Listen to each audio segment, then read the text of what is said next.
বিসমিল্লাহির রহমানির রহিম। প্রিয় দর্শকবৃন্দ, হাদিসে এসেছে যে ব্যক্তি 4টি জিনিস লাভ করলো সে দুনিয়ার সব কল্যাণ লাভ করলো। প্রথমত শুকরকারী একটি দিল, দ্বিতীয়ত জিকিরকারী একটি জবান, তৃতীয়ত মুসিবতের উপর ধৈর্যশীল একটি শরীর এবং চতুর্থত নেক স্ত্রী ও সন্তান। ভাই ও বোনেরা, যাদের বিয়ে হচ্ছে না তারা রমাদানের 11 তারিখ অর্থাৎ 12তম তারিখের পর অথবা তাহাজ্জুদের পর একটি বিশেষ আমল করতে পারেন। মুফতি রফি ওসমানী দামাত বারাকাতুহু এর মধ্যে এই আমল পরীক্ষিত। অনেকেই এর ফল পেয়েছেন। আপনিও ইনশাআল্লাহ ফলাফল পেতে পারেন। তবে মনে রাখবেন এটি হাদিসের আমল নয়, তাই একে সুন্নত বা মুস্তাহাব মনে করবেন না, বরং জায়েজ আমল হিসেবে করতে পারবেন।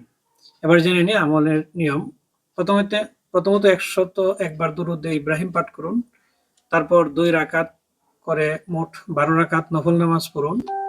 প্রতিটি রাকাতে সূরা ফাতিহার পর 12 বার সূরা ফিল পড়বেন। নামাজ শেষে আবার 101 বার দরুদ ইব্রাহিম পাঠ করুন। এরপর উক্ত আমলের সওয়াব প্রিয় নবী সাল্লাল্লাহু আলাইহি সাল্লামকে পৌঁছে দিন। তারপর আন্তরিক বিশ্বাস এবং ভরসার সাথে আল্লাহর কাছে বিয়ের জন্য দোয়া করুন। দোয়া শেষে কারোর সাথে কথা বলবেন না, বরং শুয়ে পড়বেন। আল্লাহ চাইলে দ্রুতই ফলাফল দিবেন ইনশাআল্লাহ।